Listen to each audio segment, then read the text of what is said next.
Hello दोस्तों, अरस्तु विज्ञान के इस प्लेटफॉर्म पे आप सभी का स्वागत है। हम लोग इन्वायरमेंटल साइंस यूजीसी नेट का यूनिट नंबर 1 देख रहे हैं। आज के टॉपिक में हम लोग विंड वेलोसिटी के बारे में देखेंगे कि विंड वेलोसिटी आखिर होता क्या है। तो आइए जानते हैं। विंड क्या है? मूवमेंट ऑफ एयर, हवा का बहाव विंड कहलाता है। विंड, ये जो हवा चल रही है, कैसे चलती है? Wind occurs because of horizontal and vertical difference in atmospheric pressure। यदि एटमॉस्फेरिक प्रेशर में, वायुमंडल दबाव में, यदि हॉरिजॉन्टल और वर्टिकल में कुछ डिफरेंस आ जाए दबाव में, और उन दोनों के डिफरेंस के कारण जो हवा निकलती है, उन्हें हम लोग विंड कहते हैं। विंड हम लोग देखेंगे कैसे। एक इंस्ट्रूमेंट है जो विंड के स्पीड को मेज़र करता है, जिसे हम लोग एनीमोमीटर कहते हैं। An anemometer is an instrument that measure wind speed. ये इम्पॉर्टेंट है। अब distribution of wind is closely related to that of pressure. दबाव के जो प्रेशर है उसको हम लोग दबाव कहते हैं। इसके अकॉर्डिंग विंड का डिस्ट्रीब्यूशन किया जाता है। कैसे? देखिए, types of wind, 3 types of wind होता है। एक परमानेंट विंड्स जो हमेशा चले, एक होता है सीजनल विंड जो सीज़न के आधार पे चले, एक होता है लोकल विंड कभी कभी। तो आइए हम लोग जानते हैं परमानेंट होता क्या। Wind that blow constantly through out the year. ये कॉन्स्टेंटली, धीरे धीरे पूरे साल तक चलता रहता है, जिसे हम लोग परमानेंट विंड्स कहते हैं। ठीक। अब परमानेंट विंड के अंदर भी कुछ पॉइंट्स आते हैं। एक होता है ट्रेड विंड, ये फ्रॉम ईस्ट टू वेस्ट चलता है, ये याद रखिएगा। It flows in the Earth equatorial region between 30 degree north and 30 degree south latitude. जब हम लोग अर्थ को इक्वेटर से बांटते हैं बीचों बीच, तो उसके ऊपर में नॉर्थ होता है, नीचे में साउथ होता है। तो 30 डिग्री नॉर्थ तक और 30 डिग्री साउथ लैटिट्यूड तक ये ट्रेड विंड चलते हैं, वो भी ईस्ट से वेस्ट। उसके बाद आता है ईस्टरलाइज। ये सब परमानेंट विंड के टॉपिक हैं। It is a prevailing wind blowing from the east. ये भी ईस्ट से ही निकलता है। The trade winds in tropical regions and the prevailing wind in the polar regions are easterlies. Tropical region से trade winds निकल रहा है और प्रिवेलिंग विंड्स जो है पोलर रीजन से निकल रहा है। इसी दोनों को हम लोग ईस्टरलाइज कहते हैं। ठीक है, ये क्योंकि ईस्ट के तरफ से बहाव होता है, इसीलिए इसको ईस्टरलाइज कहते हैं। वेस्टरलाइज याद रखेगा, ये वेस्ट की तरफ से बहाव करेगा। These are prevailing winds। ये वह विंड्स है that flow from the west towards east। ये वेस्ट से ईस्ट की तरफ जाएगा। ये ईस्टर्लीज के जस्ट अपोजिट होता है। It flows in the earth middle latitudes। अर्थ के मिडल लैटिट्यूड में ये फ्लो करता है between 30 degree and 60 degree latitude. 30 से 60 डिग्री लैटिट्यूड्स के बीच में ये फ्लो करता है। तो परमानेंट विंड के अंदर हम लोग ने ट्रेड विंड देखा, ईस्टर्लीज देखा एंड वेस्टर्लीज देखा। आइए आगे हम लोग जानते हैं। ये देखिए, ये क्या है?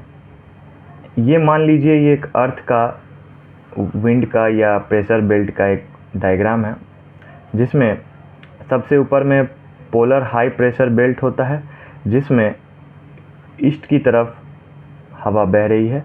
उसके बाद सब पोलर लो प्रेशर बेल्ट होता है, जिसके बाद वेस्ट की तरफ हवा बह रही है। अब सब पोलर के बाद स्टार्ट होता है सब ट्रॉपिकल हाई प्रेशर बेल्ट। फिर इसमें ट्रेड विंड ईस्ट से वेस्ट की तरफ जा रही है। फिर आता है इक्वाटोरियल लो प्रेशर बेल्ट, यहाँ पे भी ईस्ट से वेस्ट की तरफ जा रही है। फिर ये सब पोलर सब ट्रॉपिकल हाई प्रेशर बेल्ट यहाँ था, यहाँ पे भी सब ट्रॉपिकल हाई प्रेशर बेल्ट यहाँ पे वेस्ट की तरफ जा रही है।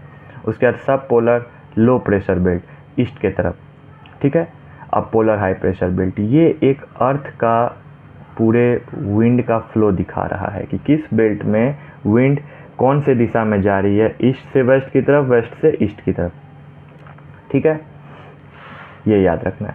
और ये यहाँ पे छोटा सा है कि विंड फ्लो, विंड कभी भी स्ट्रेट नहीं फ्लो करता, ये टेढ़ा फ्लो करता है। इसको कोरियोलिस फोर्स भी कहते हैं। और ये हमेशा विंड का जो फ्लो होता है वो हाई से लो की तरफ होता है। ये सब इम्पोर्टेंट पॉइंट है।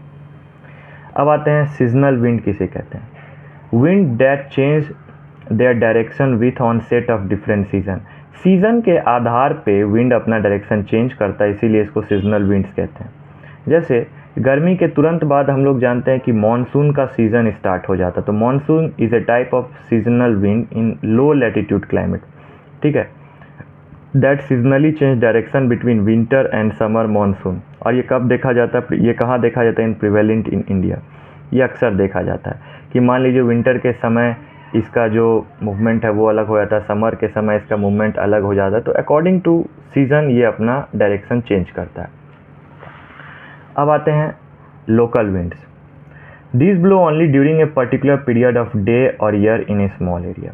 ये साल में किसी पर्टिकुलर पीरियड ऑफ डे पे मूवमेंट करेगा या किसी एरिया में, ठीक है। तो ये बहुत ही साधारण देखा है, जैसे लैंड ब्रिज, सी ब्रिज, ये इसका दो टॉपिक है। लैंड ब्रिज क्या होता है कि wind that flow from land toward the sea. हवा जो है वो ज़मीन से पानी की तरफ यदि फ्लो करे तो उसको लैंड ब्रिज कहते हैं। It flows often at night, रात के समय। ये सब इंपॉर्टेंट पॉइंट ऑब्जेक्टिव में पूछे जाते हैं कि मान लीजिए ये आपको टर्म दे देगा wind that flow from land towards the sea, मतलब ज़मीन से समुद्र की तरफ या पानी की तरफ जो हवा बह रही है उसे क्या कहते हैं, तो लैंड ब्रिज। और ये कब होता है, नाइट में। Sea breeze, wind that blow towards water body to the land, मतलब पानी से ज़मीन की तरफ यदि विंड का बहाव होगा तो उसे हम लोग सी ब्रिज कहते हैं, ठीक है। और सी ब्रिज होता कैसे है, ये develop due to difference in air pressure created by the differing heat capacity of water and dry land. जो भी होता है वो ज़मीन और पानी के पास जो एयर प्रेशर होता है उसके अकॉर्डिंग होता है, ठीक है। और ये डे टाइम में देखा जाएगा, तो ये इम्पॉर्टेंट है। अब आइए, ये तो हम लोग ने विंड के वेलोसिटी के बारे में देखा, ठीक है। अब मान लीजिए विंड वेलोसिटी हम लोग देख रहे हैं, जिसमें विंड क्या है, टाइप्स ऑफ विंड क्या है, permanent, trade wind, easterlies, westerlies, ये सब टॉपिक। अब आइए, विंड वेलोसिटी हम लोग बोलते क्यों हैं ये समझते हैं। विंड वेलोसिटी होता है कि is the speed and direction. Velocity का मतलब क्या होता है कि जब स्पीड हो, चाल हो, डायरेक्शन हो, दिशा हो, eight which wind moves in a specific location, किसी एक जगह पे विंड बह रहा है स्पीड और डायरेक्शन के साथ, इसीलिए उसको विंड वेलोसिटी कहा जाता है। कौन कौन सा फैक्टर होता है, तो ये देखिए, प्रेशर ग्रेडियंट, मतलब फोर्स होना चाहिए हाई से लो की तरफ। अब यदि फ्रिक्शन फोर्स आता है, मान लीजिए स्पीड हाई है तो विंड सीधे चल रहा है तो स्पीड हाई है, लेकिन बीच में कोई पहाड़ आ जाए तो इसका स्पीड क्या हो जाएगा, लो हो जाएगा। कोरियोलिस फोर्स, मैंने बताया है कि कोरियोलिस फोर्स कभी भी स्ट्रेट नहीं होता है, वो टेढ़ा होता है, तो उसको हम लोग कोरियोलिस फोर्स कहते हैं। और रोटेशन ऑफ द अर्थ, यदि अर्थ का रोटेशन जो होता है उसके आधार पे भी विंड का वेलोसिटी देखा जाता है। अब मान लीजिए अर्थ थोड़ा टिल्ट है, थोड़े एंगल पे है, 22.5 23.5 डिग्री एंगल, तो उसके आधार पे उसका वेलोसिटी चेंज होता है। अब एक छोटा सा टॉपिक है विंड रोज, ठीक है। ये विंड वेलोसिटी के साथ हम लोग को देखना है विंड रोज, तो आइए इसके बारे में भी हम लोग जानते हैं। विंड रोज क्या है, it is A map diagram. मान लीजिए वर्ल्ड मैप है और उसमें डायग्राम बना रहता है विंड के फ्लो का, दैट समराइज, ये पूरा कंक्लूजन देता है किसके बारे में, information about the wind eight a particular location over a specific period of time. मान लीजिए एक ग्लोबल मैप है और ये हर जगह पे जो भी विंड का बहाव हो रहा है वहाँ पे ये लोकेशन प्रोवाइड करता है कि किस समय कैसा विंड का बहाव होता है, तो उसको हम लोग विंड रोज कहते हैं। It uses A polar coordinate system, ठीक है। इसमें एक सिस्टम काम करता है, इसको पोलर कोऑर्डिनेट सिस्टम कहते हैं। वो होता कैसा है, वो सर्कुलर पैटर्न का होता है, जिसमें 8 से 16 रेडिएटिंग स्पोक्स निकले रहते हैं। एक मान लीजिए एक गोला है और बीच में 8 से 16 स्पोक्स निकला हुआ है, ठीक है। जैसे आप तिरंगा झंडा के बीच में 24 स्पोक्स देखते हैं ना, वैसे ही 8 से 16 स्पोक्स यहाँ निकला रहता है, सर्कुलर पैटर्न में होता है, ठीक है।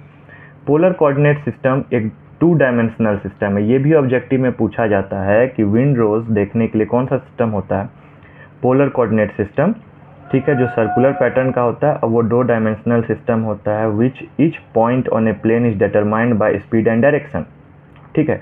2 डायमेंशनल क्यों बोला जाता है, उसमें दोनों चीज़ है, स्पीड भी है, डायरेक्शन भी है। हाँ, which each point on a plane is determined by distance from a reference point and an angle from a reference direction.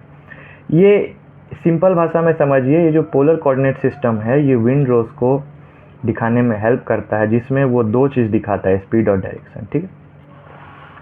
In which colour represent wind direction and length of the bar is represent frequency of the time. मान लीजिए colour, आपको उसमें जो colour दिखाएगा वो दिखाएगा कि wind का डायरेक्शन किस तरफ जा रहा है, ठीक, और जो बार का लेंथ दिखाएगा वो टाइम दिखाएगा। Centre of the rose represent a frequency of zero. ठीक है, तो ये सब पॉइंट है कि कौन सा चीज़ क्या निर्देशन देता है। ठीक है, तो ये सब आपको जानना है, ये सब ऑब्जेक्टिव में पूछे जाते हैं। तो आज के लेक्चर में हम लोगों ने विंड वेलोसिटी एंड विंड रोस के बारे में देखा। मैं कंटिन्यू छोटे छोटे टॉपिक लेके आते रहूँगा। अभी मैं यूनिट 1 यूनिट 10 आप लोग के बीच चला रहा हूँ, और आप ज़रूरत से ज़्यादा इसको शेयर करें। जितने भी स्टूडेंट को आप शेयर कर सकते हैं करें। ये एक नोट्स के रूप में मैं आप लोग के बीच लेके आया हूँ, और बहुत सारे पॉइंट्स हैं जो इसमें बहुत ही हेल्पफुल है आप लोग के लिए, जो यूजीसी नेट में पूछे जाते हैं। मैं चाहूँगा कि आप जब भी इस वीडियो को देखें तो आप लाइक करें और मुझे कमेंट में बताएं आपको ये लेक्चर कैसा लगा। ओके, और जितने भी स्टूडेंट हैं उनको आप ये शेयर करें। मैं चाहता हूँ ये सभी स्टूडेंट को नोट्स फ्री में मिल सके। मैं आप लोग के साथ बना हुआ हूँ, और आप अरस्तु विज्ञान के इस प्लेटफॉर्म पे बने रहें। Thank you.